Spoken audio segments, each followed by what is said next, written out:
નમસ્કાર. ચાલો એક એવી દુનિયાની કલ્પના કરીએ જ્યાં આજથી હજારો વર્ષો પહેલાં એવા શહેર હતા જે એટલા આધુનિક હતા કે આપણે આજે પણ તેમની પાસેથી ઘણું બધું શીખી શકીએ છીએ. તો ચાલો સમયનો પડદો હટાવીએ અને સિંધુ ખીણની સભ્યતાના ઊંડા રહસ્યોને ઉજાગર કરીએ. એક એવી સભ્યતા જે ખરેખર પોતાના સમય કરતાં બહુ જ આગળ હતી. શું ખરેખર એવું બની શકે કે આજે આપણે જે સ્માર્ટ સિટીની વાતો કરીએ છીએ એનો આખો કોન્સેપ્ટ હજારો વર્ષો પહેલાં જ તૈયાર થઈ ગયો હતો? ચાલો આ પ્રાચીન મહાનગરના પ્લાનિંગમાં જરા ઊંડા ઉતરીએ અને જોઈએ કે આ વાતમાં કેટલું સત્ય છે. તો આપણી આ સફરની શરૂઆત ત્યાંથી થાય છે જ્યાં ઇતિહાસના પાનાઓમાંથી લગભગ ભૂંસાઈ ગયેલી આ સભ્યતા ફરીથી દુનિયાની સામે આવી. આખિર એવું તો શું થયું હતું? આ બધી વાત શરૂ થઈ 1920ના દાયકામાં, જ્યારે બે ભારતીય પુરાતત્વવેદોએ ઇતિહાસનો આખો માર્ગ જ બદલી નાખ્યો. 1921માં દયારામ સહાનીએ હડપ્પા નામની જગ્યા શોધી કાઢી અને એના બરાબર એક જ વર્ષ પછી 1922માં રાખાલદાસ બેનર્જીએ મોહેન્જો-દડોની શોધ કરી. બસ આ બે શોધોએ એક એવી મહાન સંસ્કૃતિના દરવાજા ખોલી દીધા જે સદીઓથી જમીનની નીચે દટાયેલી પડી હતી.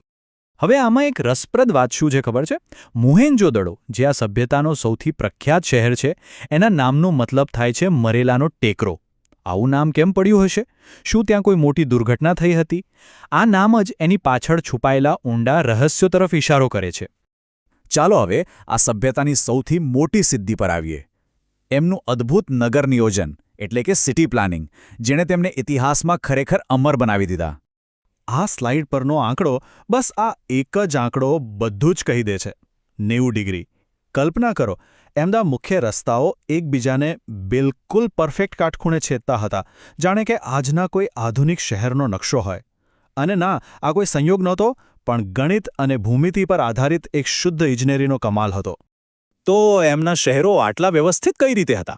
વેલ, એની પાછળ 3 મુખ્ય પાયા હતા. પહેલું, ગ્રીડ પેટર્નમાં ગોઠવાયેલા સીધા રસ્તા. બીજું, એક એવી અંડરગ્રાઉન્ડ ડ્રેનેજ સિસ્ટમ જે તે જમાના માટે તો એક ક્રાંતિ જેવી હતી. વિચારો તો ખરા, એ લોકો સ્વચ્છતાનું કેટલું ધ્યાન રાખતા હશે. અને ત્રીજું, પૂરથી બચવા માટે ઊંચા પ્લેટફોર્મ પર બનાવેલા પાકી ઈંટોના મજબૂત મકાનો. આ બધું જ એમની દૂરદેશી બતાવે છે. અને આ જે દેખાય છે ને, એ છે મોહેન્જો-દડોનું પ્રખ્યાત ગ્રેટ બાથ. આ કોઈ સામાન્ય સ્વિમિંગ પુલ નહોતો. પુરાતત્વવિદોનું માનવું છે કે આ એક પવિત્ર સ્થળ હતું જ્યાં કદાચ મોટા ધાર્મિક પ્રસંગો અને સામૂહિક અનુષ્ઠાન થતા હશે. જરા એ દૃશ્યની કલ્પના કરો, જ્યારે આખું નગર કોઈ ખાસ પ્રસંગે અહીં ભેગું થતું હશે. શહેરોની રચના તો અદ્ભુત હતી, પણ એમાં રહેતા લોકોનું શું? એમનું જીવન કેવું હતું? એ લોકો શું ખાતા પીતા હશે? અને એમનો વેપાર ધંધો કેવો ચાલતો હતો? ચાલો હવે એમના અર્થતંત્ર અને સમાજમાં એક ડોક્યુ કરીએ. એમની સમૃદ્ધિનો મુખ્ય આધાર ખેતી હતી. ઘઉં, જવ, તલ જેવા પાક એમના ભોજનનો મુખ્ય ભાગ હતા. પણ સૌથી અગત્યની વાત તો એ છે કે આ એ જ લોકો હતા જેમણે આખી દુનિયાને કપાસની ભેટ આપી. જી હા, એવું માનવામાં આવે છે કે દુનિયામાં પહેલીવાર કપાસનું ઉત્પાદન અને એનો ઉપયોગ અહીં જ શરૂ થયો હતો.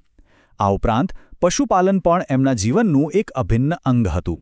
આ લોકો ખાલી ખેડૂતો જ નહોતા, પણ બહુ જ કુશળ વેપારીઓ પણ હતા. ગુજરાતમાં આવેલું લોથલ એ તો એમનું એક મોટું આંતરરાષ્ટ્રીય બંદર હતું. અહીંથી એમના જહાજો હજારો કિલોમીટર દૂર મેસોપોટેમિયા એટલે કે આજના ઇરાક સુધી માલસામાનની હેરફેર કરતા હતા.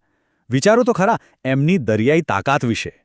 હવે આપણે આ સભ્યતાના એવા પાસા તરફ જઈ રહ્યા છીએ જે આજે પણ રહસ્યોથી ઘેરાયેલા છે. એમની લિપિ, જેને આજ સુધી કોઈ વાંચી શક્યું નથી, અને એમની આધ્યાત્મિક માન્યતાઓ, જેના વિશે આપણે ફક્ત અનુમાન જ લગાવી શકીએ છીએ. જે પુરાવા મળ્યા છે દર્શાવે છે કે તેઓ પ્રકૃતિના ઉપાસક હતા. એ લોકો ધરતીને માતા માનતા હતા. પશુપતિ નાથની પૂજા કરતા હતા, જેમને ઘણા વિદ્વાનો ભગવાન શિવનું જ એક આદિ સ્વરૂપ માને છે. આ સિવાય પીપળા જેવા વૃક્ષો, સૂર્ય અને અગ્નિ પણ એમના માટે ખૂબ પવિત્ર હતા. આ બતાવે છે કે તેઓ પર્યાવરણ સાથે કેટલા ઊંડાણથી જોડાયેલા હતા. અને આ છે એ સૌથી મોટો કોયડો. સિંધુ ખીણની પોતાની એક લિપિ હતી જે ચિત્રો પર આધારિત હતી. આપણી પાસે હજારો મુદ્રાઓ અને શિલાલેખો છે, પણ દુર્ભાગ્યે આજ સુધી આપણે એને ઉકેલી શક્યા નથી. જરા વિચારો, આ લિપિની અંદર એમના સમાજ, એમના જ્ઞાન અને એમના ઇતિહાસના કેવા કેવા રહસ્યો છુપાયેલા હશે? જો ક્યારેક આપણે એને ઉકેલી શકીએ તો કદાચ ઇતિહાસના ઘણા પ્રશ્નોના જવાબ મળી જાય. આ મહાન સભ્યતાનો વારસો ફક્ત પાકિસ્તાનમાં જ નહીં પણ આપણા ગુજરાતની ધરતી પર પણ ખૂબ ઊંડા મૂળ ધરાવે છે. ચાલો હવે ખાસ ગુજરાતમાં મળેલા કેટલાક મહત્વપૂર્ણ સ્થળો અને એમના યોગદાન પર ધ્યાન આપીએ, જે આપણને આ સભ્યતાની વધુ નજીક લઈ જશે. ગુજરાતમાં આ સભ્યતાના ઘણા મહત્વપૂર્ણ કેન્દ્રો હતા, જેમ કે અમદાવાદ પાસે આવેલું લોથલ, જે દુનિયાના સૌથી જૂના માનવસર્જિત બંદર તરીકે જાણીતું છે. પછી કચ્છમાં આવેલું ધોળાવીરા, જે એના અદ્ભુત જળ વ્યવસ્થાપન એટલે કે વોટર મેનેજમેન્ટ સિસ્ટમ માટે પ્રખ્યાત છે. અને હા, સુરેન્દ્રનગરનું રંગપુર, જે ગુજરાતમાં શોધાયેલું સૌપ્રથમ હડપ્પીય સ્થળ હોવાનું ગૌરવ ધરાવે છે. આ દરેક સ્થળની પોતાની એક અલગ જ કહાણી છે. હવે આ વિશ્લેષણના અંતમાં ચાલો આ સભ્યતાના એક એવા પાસા પર નજર કરીએ જે ખરેખર ખૂબ જ આશ્ચર્યજનક અને પ્રેરણાદાયક છે. એક એવું સત્ય જે આપણને એમના વિશે ફરીથી વિચારવા માટે મજબૂર કરી દેશે. આ વાક્ય પર ખાસ ધ્યાન આપજો. આટલી વિકસિત, સમૃદ્ધ અને સંગઠિત સભ્યતા હોવા છતાં ખોદકામમાં તલવારો, ઢાલ કે બીજા કોઈ મોટા હથિયારો બહુ જ ઓછા મળ્યા છે. આ શું બતાવે છે? એ જ કે તેઓ યુદ્ધ કરતા વેપાર, કળા અને શાંતિમાં વધુ માનતા હતા. એ આપણને શીખવે છે કે પ્રગતિ માટે હિંસા જરૂરી નથી. અને આપણે આ અંતિમ પ્રશ્ન સાથે સમાપન કરીશું. એક સભ્યતા જેણે નગર નિયોજન, સ્વચ્છતા અને વ્યાપારમાં આટલી બધી સિદ્ધિઓ મેળવી, એનો અચાનક અંત કેવી રીતે થઈ ગયો? શું કોઈ ભયંકર પૂર આવ્યું હતું?